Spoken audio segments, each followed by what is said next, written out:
축복합니다. 아멘. 오늘 말씀 시편 23편 3절 말씀입니다. 계속 시편 23편 보고 있는 거 아시죠? 계속 한 절씩 보고 있습니다. 시편 23편 3절 말씀을 제가 봉독하겠습니다. 내 영혼을 소생시키시고 자기 이름을 위하여 의의 길로 인도하시는도다. 아멘. 저희 지금 23편을 보면서 몇 주째 양과 목자에 대해서 얘기를 하고 있습니다. 알고 계시죠?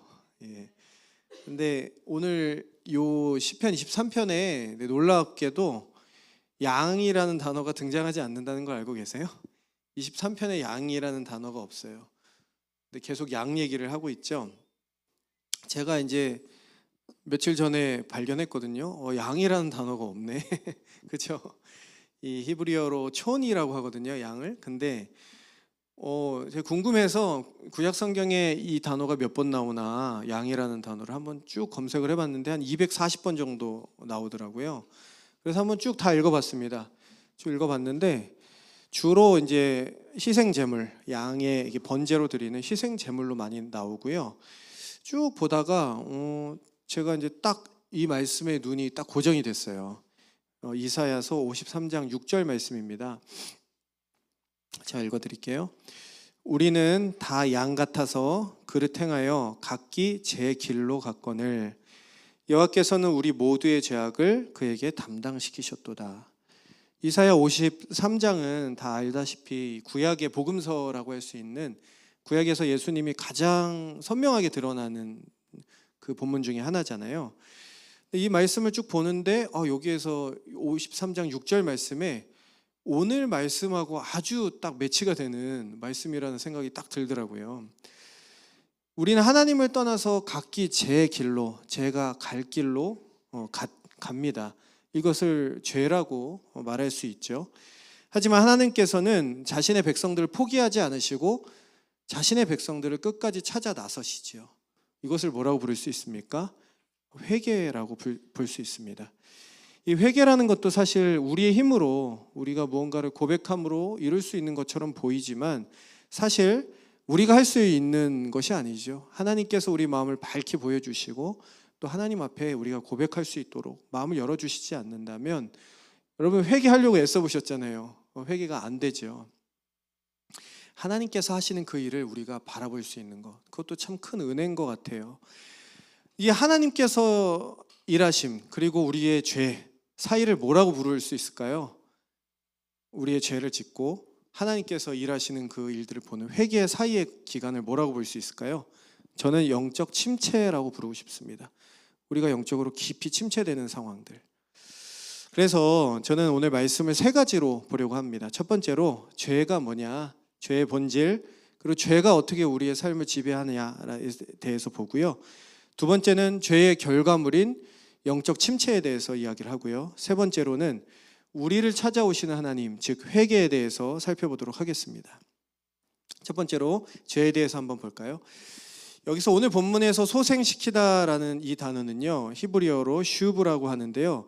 이게 무슨 뜻이냐면 돌이키는 겁니다. 방향을 바꿔서 돌이키는 것을 뜻할 때 이 슈브라는 단어를 씁니다. 그렇기 때문에 내 영혼을 소생시키시고라는 말은요, 내 영혼을 돌이키시고 내 영혼을 제자리로 돌이키시고 이렇게 하는 것이 좀 직역에 가까울 거예요.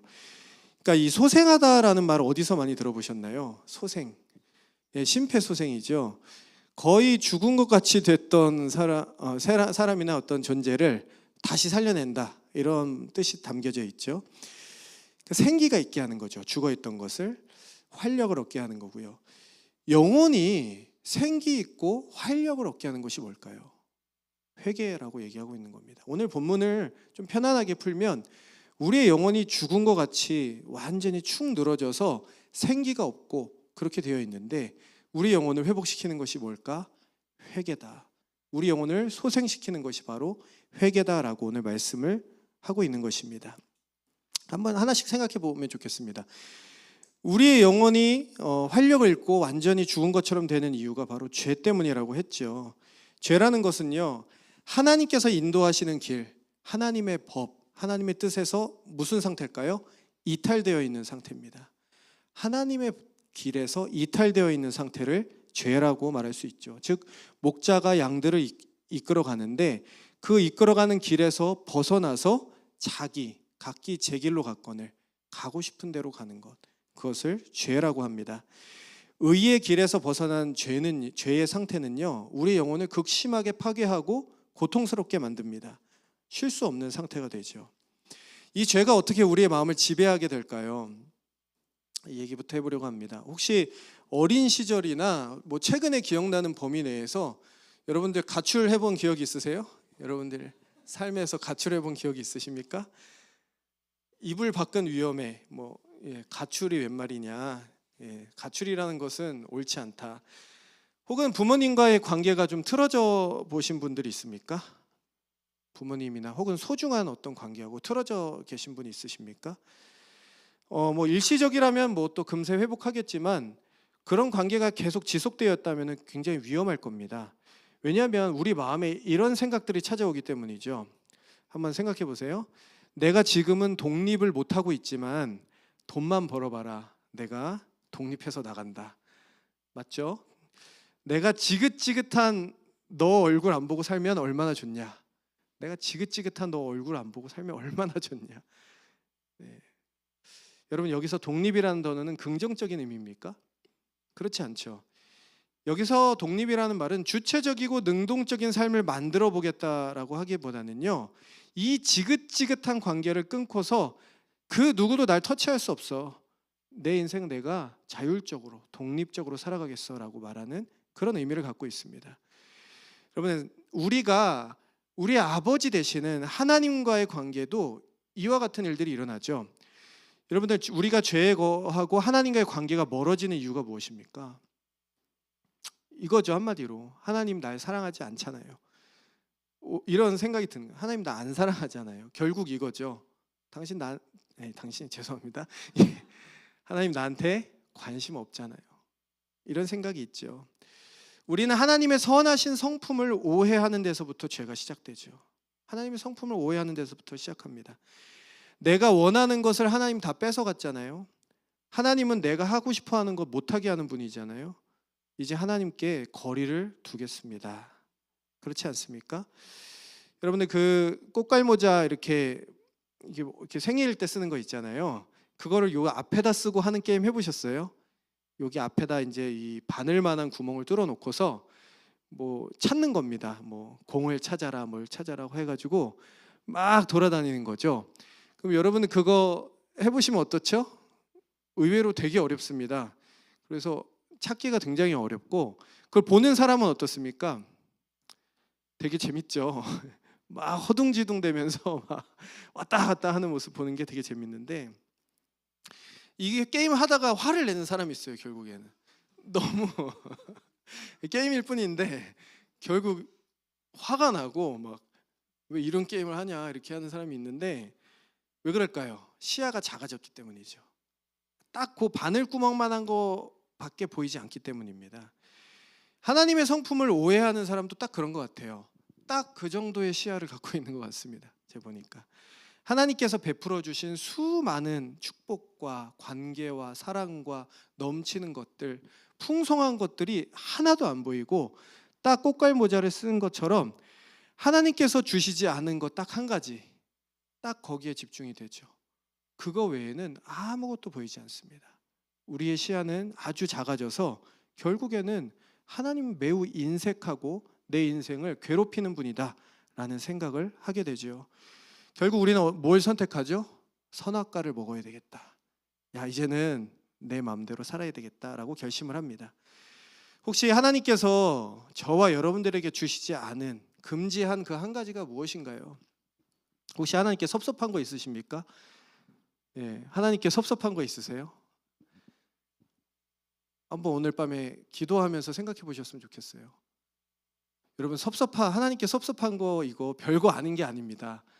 하나님께 섭섭한 이거는요, 반드시 열매를 맺어요. 반드시 죄의 결실을 맺습니다.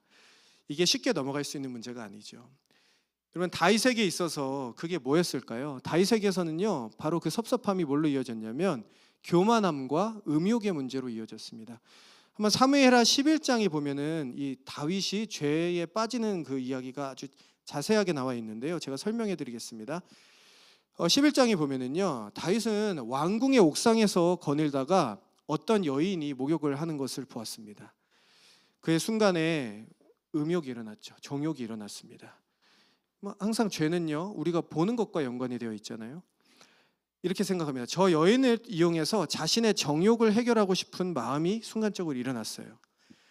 다윗은요, 그 여인을 하나의 인격적인 존재로 여기는 것이 아니라, 그래서 그 여인과 교제하려는 것이 아니라 뭐였죠? 자신의 정욕을 해결하기 위한 수단과 도구로 사용하고 싶은 마음이 들었던 겁니다. 죽음에 이르는 7가지 죄라는 책에서 신원화 교수님이 정욕에 대해서 이렇게 이야기를 합니다. 제가 읽어드릴게요. 에바그리우스가 정욕을 잔인한 죄라 칭한 것도 들어보십시오. 그것이 자신의 만족을 위해 상대의 육체와 정서를 이용하는 것이기 때문이다. 정욕은 상대방을 목적이 아니라 수단으로 인격적인 대상인 너가 아니라 비인격적인 그것으로 대하는 것이다. 하나님이 의도하신 성욕과 성적 연합은 수치심을 주거나 비난하고 폭력을 가하는 것과는 전혀 관계가 없기에 정욕은 하나님이 설계하시고 허락하신 성욕을 왜곡하는 것이다. 정욕을 통해서는 한 몸의 일치감에서 오는 안정감이나 평온한 희열을 맛보기가 어렵다. 이렇게 표현합니다. 그렇죠. 정욕은 단지 하나님께서 창조하신 인격적인 존재로 누구를 대하는 것이 아니라 뭡니까? 나의 욕구를 채우기 위한 수단으로 너를 이용하는 것입니다. 성을 상품화시키는 일도 이에 해당될 수 있고요. 또는 누군가를 뒷담화하는 일 속에서도 이런 일들이 자주 일어나게 됩니다. 여러분들, 성을 상품화하게 되는 여러 가지 매체들, 그런 것들을 접하게 될 때 어떤 일들이 일어납니까?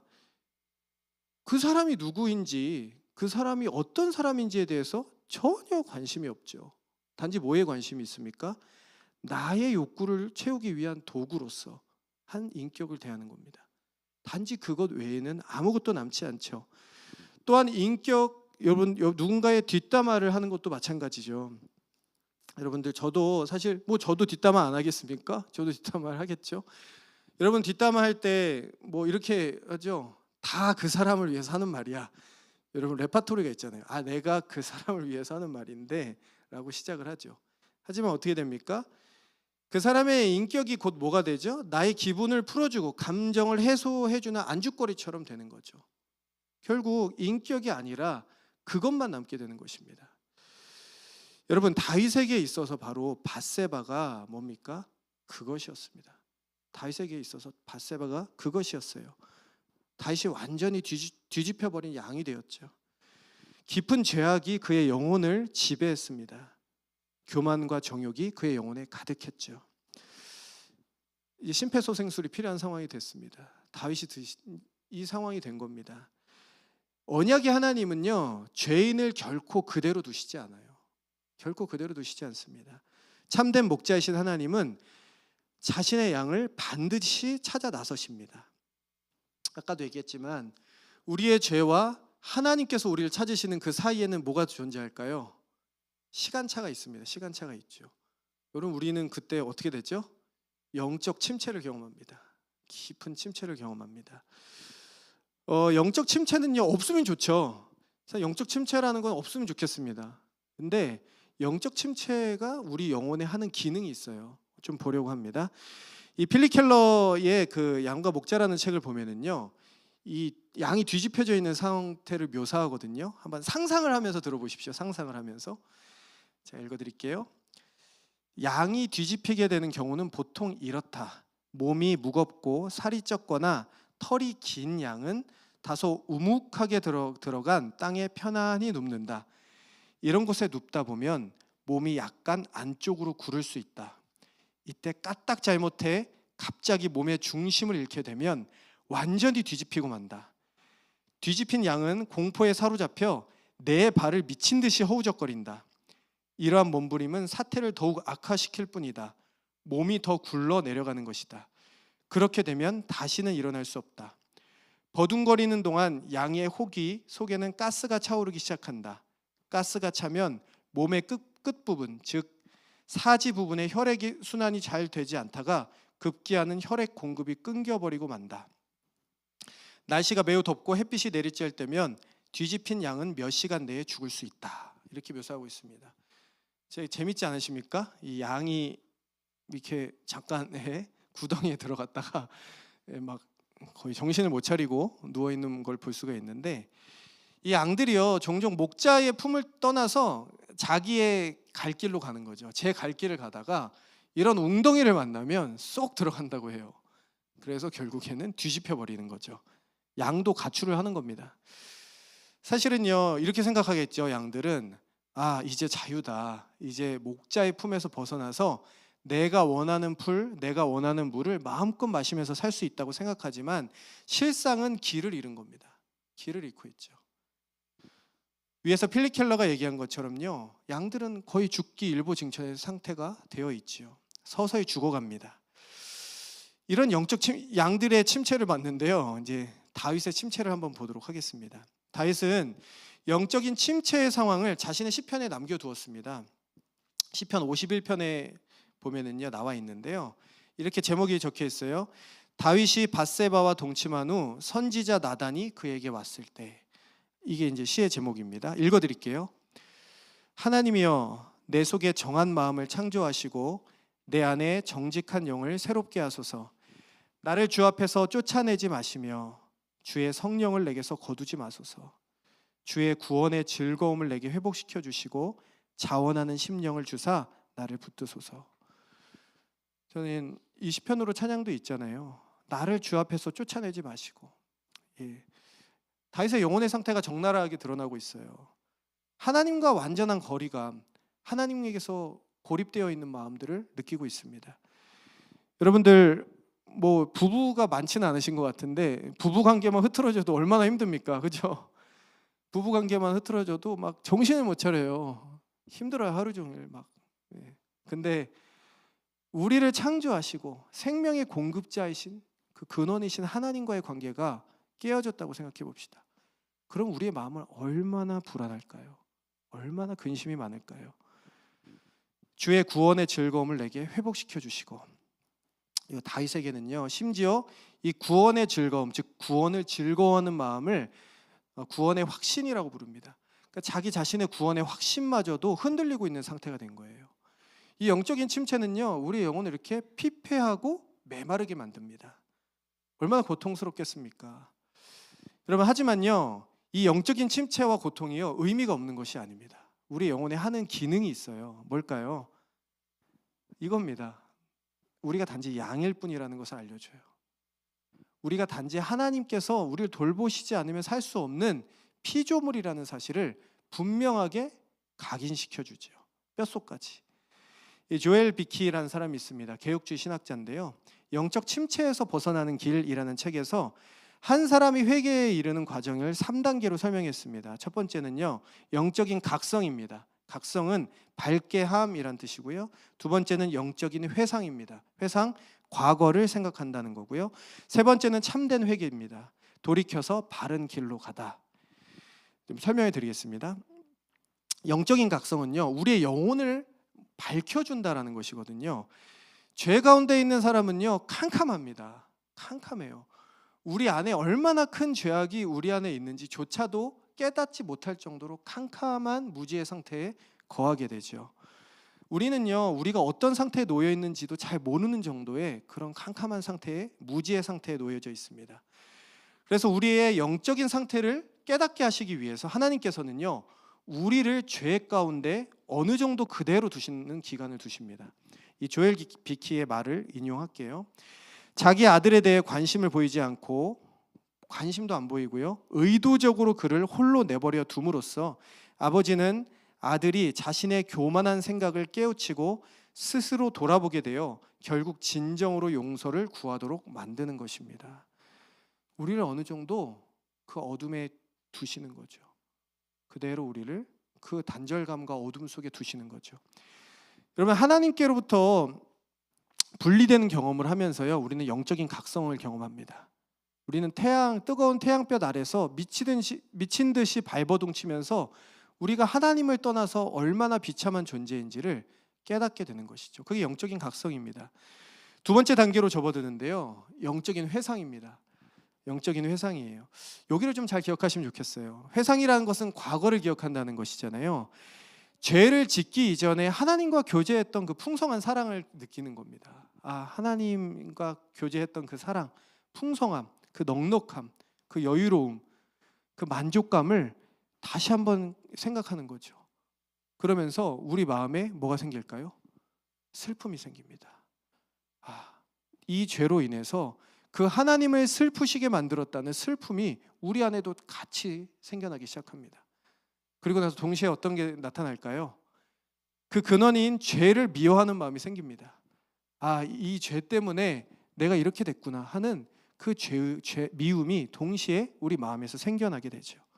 그것이 영적인 회상입니다.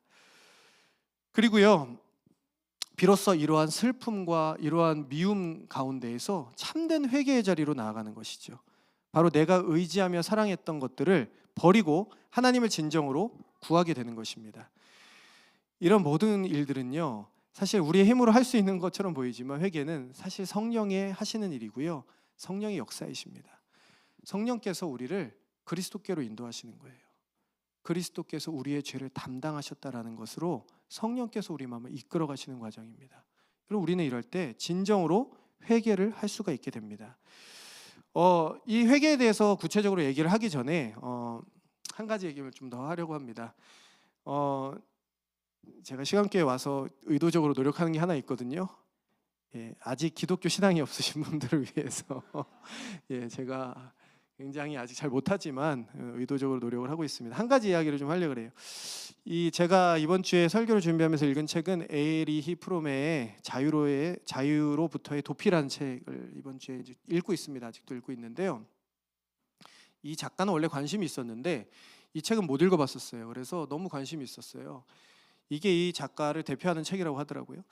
네, 에리 프롬은요, 유대인이고 할아버지가 아주 훌륭한 랍비이십니다. 그러니까 유대교 전통에서 자라났는데 이 나치의 어떤 그 핍박이 아주 심해지기 직전에 미국으로 망명을 해서 갑니다. 근데 거기 가서 이제 학자니까 계속 공부를 하는데 뭘 보게 되냐면 이런 걸 본 겁니다. 이 중세 봉건 시대 때 국가와 교회, 그러니까 종교에 예속되어서 개인의 어떤 개체성이라는 건 없었잖아요. 그냥 집단 안에서의 그냥 나였잖아요. 집단이 더 중요했고. 근데 근대화되면서 비로소 나라는 주체와 개체가 생겼는데 나치의 모습을 보면 자신의 이제 국민들을 보면서 왜 그렇게 빨리 자신의 그 주체성을 집단에게 자신의 자유를 집단에게 넘겨주느냐 너무 이상해서 그거에 대해서 분석해서 글을 쓰기 시작한 겁니다. 좀 이해가 되시나요? 그러면서 이렇게 하는 거죠. 이렇게 얘기해요. 저는 재밌었는데 여러분 재미없을 수도 있는데 사람들은요 기존의 국가와 교회라는 권위로부터 그러니까 몸으로부터의 자유는 획득했지만 막상 자신이 자유를 얻게 되자 이것이 무엇을 위한 자유인지를 알지 못하게 됐다는 겁니다. 몸으로부터의 자유를 획득했지만 막상 자유를 얻게 되자 뭘 위해서 이 자유를 써야 되는지를 알지를 못해서 오히려 그 존재는 불안해지고 굉장히 불안해졌다는 거죠. 그래서 어떻게 표현하냐면요, 이 불안함을 해소시켜줄 어떤 집단이나 권위가 나타났을 때는 지체 없이 자유에서부터 도피에 다시 간다는 겁니다. 이 책의 전체적인 골자가 그래요. 저는 이 책을 보면서 되게 많은 인사이트를 얻었어요. 어떤 인사이트냐면요, 여러분들 우리도요 무언가로부터 자유를 얻을 수 있죠. 부모, 학교, 어떤 관계, 심지어 하나님로부터 자유를 얻을 수도 있습니다. 하지만 잘 생각해 봅시다. 우리가 그렇게 자유를 얻었다고 하더라도요 도대체 이 자유를 어디다 써야 됩니까? 무엇을 위해서 써야 됩니까? 우리는 그 문제를 해결하지 못한 채 어떻게 됐죠? 권태롭고 삶이 무목적적인 삶의 그런 방황들 속에서 살아갈 때가 많죠. 그러니까 저는요 이것은 예수님을 알지 못하는 사람이라도 경험할 수 있는 침체라고 생각해요. 우리의 영혼의 침체. 도대체 어떻게 살지를 알지 못하는 거죠. 그러니까 우리 모두는 침체를 경험하고 있습니다. 희망적인 얘기를 하고 마치려고 해요. 마지막은 회개에 대한 얘기입니다. 성경적인 회개는요, 목자가 우리를 찾아오신다는 것을 아는 거예요. 목자가 우리를 위해서 막 미친 듯이 발버둥 치고 도대체 어디 계십니까? 라고 부르짖지만 목자가 여러분들을 향해서 달려가고 있다는 사실을 아는 겁니다. 죄를 고백하죠. 오늘 밤에 죄를 고백하며 회개하겠죠. 아마 그것들은 죄의 본질이 아니라 죄의 열매일 수도 있습니다. 죄가 겉으로 드러난 그런 현상들일 수도 있어요. 좋습니다. 고백하는 거 좋습니다. 고백하셔야 됩니다. 근데 단지 취조관 앞에서 단지 우리가 뭘 잘못했는지를 낱낱이 고하는 것이 회개가 아닙니다. 회개는 오히려 뭘까요? 우리를 이미 찾아오고 계시는, 이미 우리를 그 품에 안고 계시는 하나님의 품 안에서 우리가 왜 하나님을 배반하고 거역하면서 그 품을 떠났을까라는 영적인 슬픔을 가지고 우리의 죄악들을 고백하는 거죠. 그럴 때 우리는요, 그리스도의 따뜻한 사랑을 경험할 수가 있는 것입니다. 이 필립 켈러의 얘기를 좀만 더 들려드릴게요. 이제 필립 켈러 이 목자가 양을 찾았을 때의 얘기입니다. 양을 찾아가요. 이것도 한번 상상력을 해보십시오. 뒤집힌 양에게 가자마자 목자가 이제 도착을 합니다. 가장 먼저 하는 일은 양을 바로 일으켜 세우는 것이었다. 나는 조심스럽게 양을 옆으로 굴려 바로 세웠다. 이렇게 하면 호기 안에 차 있는 가스의 압력을 경감시켜준다. 만일 양이 오랫동안 뒤집힌 채 있었을 경우에는 양의 몸통을 들어서 일으켜 세워줘야만 했다. 그때에는 양 위에 두 다리를 벌리고 서서 양을 이렇게 잡아서 일으키고 마사지를 하여 혈액순환이 되도록 해주어야 했다. 이 일은 상당한 시간을 요했다. 양은 일으켜 세운 후에도 자주 넘어지고 비틀거리다가 이내 또 힘없이 주저앉아 버리고 만다. 뒤집힌 양을 보살피는 내내 목자는요, 양에게 부드러운 음성으로 이렇게 말했다. 이 녀석아, 도대체 내 발로 서는 법을 언제 배울래? 제때 너를 찾아서 얼마나 기쁜지 모르겠구나. 이 나쁜 녀석아. 대화는 항상 그렇게 온화함과 나무람, 동정과 타이름으로 계속되었다. 양은 조금씩 균형을 되찾아갔다. 그리고 마침내 바로 서서 제대로 걷기 시작하더니 이윽고 나머지 양떼를 향해 뛰어갔다. 너무 신나지 않습니까? 나머지 양떼를 향해 뛰어갑니다. 두려움과 좌절감에서 해방되어 다시 한번 살 기회를 얻은 것이다. 저는 상상을 하면서 좋더라고요. 너무나 따뜻하죠. 저와 여러분들이었으면 어떻게 했을까요? 이 양을 찾으면 어떻게 하실래요? 야이 몸을 일으키는 것이 아니라 목을 조르면서 너 때문에 내가 몇 시간 고생했는데 이러면서 막 욕을 했을 수도 있겠죠. 우리 주님은 그렇게 하시지 않죠. 여러분, 우리 이 양의 모습을 보면서 우리 자신의 모습이 좀 오버랩되지 않습니까? 오늘 본문에는요, 동사가 두 개가 등장합니다. 오늘 3절에는요, 소생시키시고 인도하시는도다. 두 개 동사가 등장하거든요. 그 주어가 누구죠? 둘 다 내가 아닙니다. 내가 소생하는 게 아니고요. 내가 인도하는 게 아니고요. 목자 되신 주님이 주어죠. 그분께서 우리를 찾으시고 그분께서 우리를 바른 길로 인도하신다는 겁니다. 성경을 보면은요, 영적으로 파탄나 있는 사람을요, 우리 죄인인 사람이 먼저 하나님을 찾아서 나가는 경우가 있습니까? 그런 경우가 없죠. 항상 하나님께서 먼저 찾아오셔요. 그럼 부부관계에서 싸우고 나서 누가 찾아가죠? 성숙한 사람이 먼저 손을 내밀죠. 그죠? 왜 그래? 이러면서 야, 내가 잘못했어. 그러면서 성숙한 사람이 먼저 찾아가는 거잖아요. 우리 하나님께서는요, 우리를 찾아오셔요. 창세기 3장이요. 그렇습니다. 여러분, 우리 인류의 최초의 영적 침체에 빠진 사람들입니다. 창세기 3장에 보면 아담과 하와가요, 영적 침체에 깊이 빠져서 죄책감과 수치심으로 인해서 벌벌 떨면서 나무 뒤에 숨어 있었습니다. 그때 우리 주님께서 물어보시죠. 어디 있냐? 너 어디 있냐? 내가 어디 있느냐? 물어보시죠. 그게 단지 저 나무 뒤에 있는데요? 그런 게 아니죠. 그 영혼의 문제를 치료하시기 위해서 그 영혼의 문제를 건드리고 계신 겁니다.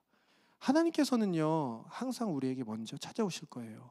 그리고 우리에게 이미 그 일을 시작하고 계실 겁니다. 근데요, 마음속에 분명히 이런 의문이 있을 겁니다. 주님이 먼저 찾아오신다고요? 어떻게 믿을 수 있죠? 믿지 못하겠습니다. 그럴 수 있습니다. 우리는요, 우리 목자 되신 주님께서 우리를 찾아오신다라는 것, 그 열심을요, 다음 구절을 통해서 확신할 수 있어요. 바로 자기 이름을 위하여 의의 길로 인도하시는도다. 자기 이름을 위하여. 거기에 근거가 있습니다. 여러분, 고대 근동의 목자의 명성이 초원에 쫙 퍼지게 되는 것은 얼마나 많은 양을 키우느냐가 아닙니다. 그 명성이 펴지는 것은요, 양들을 위해서 목자가 어떤 수고와 희생을 했느냐, 그래서 그것을 보여주는 사람의 명성이 쫙 퍼지게 되는 거죠. 목자들이 가장 수치스럽게 여기는 게 뭘까요? 자신의 양떼를 못 돌봐서요, 양을 잃어버리는 상황, 양들을 잃어버리게 되는 상을 만났을 때 수치스러움을 경험합니다. 목자 되시는 우리 주님께서 자신의 이름을 걸고 우리를 보호하고 지키시겠다, 너를 찾아오겠다고 말씀하십니다. 누구의 이름을 거느냐에 따라서 완전 다른 얘기가 될 겁니다. 여러분, 제 이름을 걸고 지키겠습니다. 뭐 아무것도 허당이죠. 꽝이에요. 우리 가족들이 잘 알고 있습니다. 내 이름을 걸고 널 지키겠다. 예, 꽝입니다. 꽝. 믿음직스럽지 않죠. 여호와 하나님은 다르시죠. 창조주이십니다. 그분은 지혜로우실 뿐만 아니라 뭐죠? 지혜를 창조하셨고요, 지혜 그 자체이셔요. 그분이 우리를 가장 잘 인도하실 수 있는 분이에요. 하나님은 능력이 있으신 분일 뿐만 아니라 뭐죠? 능력 그 자체시죠. 모든 것의 근원이십니다. 그분이 자신의 이름을 걸고 너를 지키겠다, 너를 회복시키겠다고 말씀하시는 겁니다. 회사 다니는 분들 아시죠? 회장님 이름 걸고 하는 사업 망하는 거 봤습니까? 회장님 직속 사업 망하나요? 망하지 않아요. 망할 것 같아도 어떻게든 살려내야 됩니다, 직원들. 왜냐하면 회장님 이름 걸고 하기 때문에 그렇죠. 여러분, 우리 주님께서 약속하신 게 뭐죠? 내 이름 걸고 내 이름을 위해서 너를 회복시키겠다고 말씀하시는 거예요. 여러분, 혹시나 영적 침체나 어려움 가운데 계신 분들이 계신가요? 여러분들, 우리 주님의 약속을 믿으셨으면 좋겠습니다. 이 말씀을 붙들고 오늘 좀 기도하셨으면 좋겠어요. 뭐냐면요, 에스겔서 36장 22절입니다. 그러므로 너는 이스라엘 족속에게 이르기를, 주 여호와께서 이같이 말씀하시기를, 이스라엘 족속아, 내가 이렇게 행함은 너를 위함이 아니요 너희가 들어간 그 여러 나라에서 더럽힌 나의 거룩한 이름을 위함이라. 내가 내 이름 때문에 너희를 회복시킬 거다라고 말씀하시는 거예요. 여러분들, 이 말씀을 붙들고 기도하셨으면 좋겠고요. 하나님은 우리의 신실함을 의지하지 않으십니다. 여러분들의 이름을 의지하지 않으셔요. 자신의 이름을 걸고 우리를 찾아오실 거예요. 오늘 말씀을 정리합니다. 여러분들, 잠깐 많이 졸리시죠? 눈을 감고 목자의 하루 일과를 한번 상상해 보시면 좋겠어요. 목자는요, 아침 일찍이 눈을 떠나서요, 양이 밤새 있던 그 양의 우리에서, 양의 문 앞에 서서 양들 이름을 부르면서 한 마리 한 마리 계수할 겁니다. 그리고 양들이 잘 있는지. 그때 어떤 일이 일어날까요? 한 마리의 양이 보이지 않죠. 한 마리 한 마리 양의 이름을 부르는데 한 마리 양이 보이지 않는 겁니다. 여러분, 목자는 어떻게 하나요? 모든 양을 그대로 두고 들판으로 이 양을 찾아 떠나기 시작합니다. 정신없이 찾아 헤매면서 결국에는 그 양을 만나게 되죠. 여러분, 그 양이 누굽니까? 저예요. 여러분들입니다. 우리 주님께서는 결코 여러분들 포기하지 않으실 겁니다. 끝까지 찾아내실 거예요. 우리 이 시간에 같이 한 가지 찬양하고요, 같이 계속 기도하도록 하겠습니다.